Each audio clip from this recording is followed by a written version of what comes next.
माता की, भारत माता की। देखिए, हमारे आज जो मुख्य अतिथि है ना, तो बिल्कुल हमारे जैसे हैं, गरीब परिवार से निकल के आए। पहले टेलीफोन ऑपरेटर थे, वहां से उन्होंने अपना जीवन प्रारंभ किया। भजन बहुत बढ़िया गाते हैं, आज समय नहीं तो भजन भी सुनवाता आपसे। और ये खुद भी पर्यावरण प्रेमी है। साइकिल से पार्लियामेंट जाते थे, साइकिल से। तालियां बजा के जरा स्वागत करिए। राम के भक्त तो है ही, पर कबीर के भी बहुत अच्छे, बहुत भक्त भी हैं और बहुत अच्छे कबीर की दोहे भी गाते हैं। तो एक बार दोनों हाथ ऊपर करके तालियां बजाकर अभिनंदन जी का अभिनंदन करें और स्वागत करें।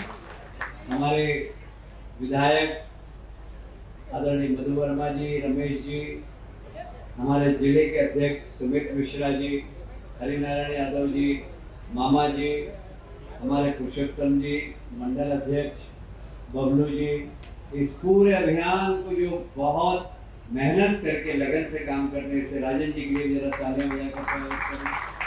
अश्विन शुक्ला जी और रामचरण जी पीछे बैठे हमारे सभी कार्यकर्ताओं के लिए एक बार ताली बजा दीजिए और एक बार अपने आप के लिए भी ताली बजा दीजिए।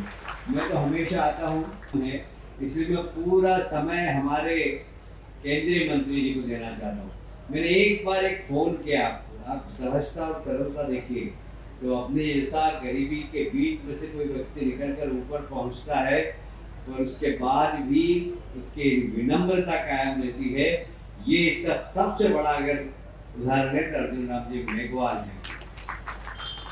मतलब आप सोच लीजिए, टेलीफोन ऑपरेटर से स्टेट सर्विस की परीक्षा दी, डिप्टी कलेक्टर बने, फिर आईएएस अवार्ड हुआ, फिर बीच में कलेक्टर की नौकरी छोड़कर पार्लियामेंट का चुनाव लड़े और लगातार तब से जीतते आ रहे हैं।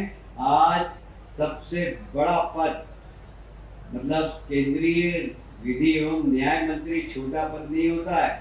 सारी कोर्ट जितनी भी है, सुप्रीम कोर्ट, हाई कोर्ट, सबके जजों की नियुक्ति में भाई साहब की बहुत बड़ी भूमिका होती है। तो अर्जुन राम जी के लिए तालियां बजाकर स्वागत करें। मैं सिर्फ इतना ही कहूँगा कि ये पूरे पेड़ नगर निगम के द्वारा, मधु भैया की मेहनत से, राजन भैया की मेहनत से, ये सब यहाँ पर वृक्षारोपण भी हो रहा है। इन पेड़ों की रक्षा करना हमारा काम है। ये पेड़ खराब नहीं हो। मैं पेड़ को शिव मंदिर मानता हूँ।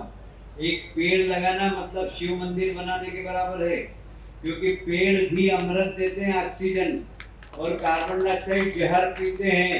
भोलेनाथ भी क्या करते हैं? जहर कौन पीता है? भोलेनाथ पीते हैं ना, और अमृत छोड़ते हैं। पेड़ भी अमृत जैसी ऑक्सीजन हमको देता है। इंदौर के मीडिया के मित्रों को मेरा नमस्कार। इंदौर के मीडिया के मित्रों को मेरा नमस्कार। देखिए, संसद का मानसून सत्र 21 तारीख को समाप्त हुआ। संसद का मानसून सत्र 21 तारीख को समाप्त हुआ। 21 जुलाई को प्रारंभ हुआ था, 21 अगस्त को समाप्त हुआ अनिश्चितकालीन। उसके बाद मेरा पहला ही प्रोग्राम यहाँ इंदौर में। ऑपरेशन सिंदूर पे संसद में, लोकसभा में भी चर्चा हुई और राज्यसभा में भी चर्चा हुई, और शानदार चर्चा हुई। ऑपरेशन सिंदूर के माध्यम से सेना ने देश का मान और सम्मान बढ़ाया। प्रधानमंत्री जी नरेंद्र मोदी जी ने शानदार नेतृत्व दिया। इसकी चर्चा शानदार हुई और पहला ही कार्यक्रम उसके बाद, मानसून सत्र की समाप्ति के बाद इंदौर में मेरा सार्वजनिक कार्यक्रम, और यहाँ भी सिंदूर का पेड़ लगाने का मुझे सौभाग्य मिला। तो इससे बढ़िया बात और क्या हो सकती है? मतलब आज से संसद में बिल पेपर आए जिसमें नहीं, वो बिल जो है वो हमारे गृह मंत्री अमित शाह जी ने पेश कर दिया, और वो अभी हमारी जो ज्वाइंट पार्लियामेंट्री कमेटी है उसको जाएगा।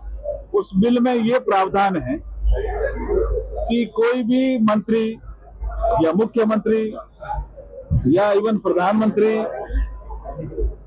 किसी अपराध में सजा पाते हैं 5 या 5 से अधिक वर्ष का कोई अपराध है उन्होंने किया और सजा पाते हैं और 30 दिन तक कोई जमानत नहीं मिलती है कोर्ट से, तो 31वें दिन स्वतः वो इस पद पर नहीं रहेंगे। ये तो बहुत एक शानदार मेरे ख्याल में प्रोग्रेसिव लॉ है, इसका तो समर्थन करना चाहिए। अपोजिशन ने इसका विरोध किया, इसका मतलब क्या अपोजिशन भ्रष्टाचार के पक्ष में? इसका मिसयूज होगा विपक्ष कह रहा था। किस तरह का? देखिए, एक अपराध जिसमें 5 साल और 5 साल से अधिक की सजा, अपोजिशन पूरा बिल को तो पढ़ता नहीं है, बोला हम कोई पॉलिटिकल धरना लगाएंगे तो उसमें भी आप पकड़ लोगे, उसमें कोई 5 साल की सजा है क्या? कोई ऐसा जुर्म आप करोगे 5 साल की सजा जिसमें होगी, कोर्ट जिसमें सजा दे देगा और आप जमानत के लिए जाएंगे, कोर्ट कहते हैं जमानत लाएंगे, केस नहीं है क्योंकि आप आरोपी हो और आरोप सिद्ध हो रहा है। ऐसे केस में उस आदमी को पद पर रहना चाहिए क्या? हमने देखा है ना साहब, दिल्ली के मुख्यमंत्री जेल गए फिर भी पद नहीं छोड़ा। ये तो एक प्रोग्रेसिव लॉ है, इसका समर्थन करना चाहिए। गृह मंत्री जी ने अपील सदन में भी की है। धन्यवाद।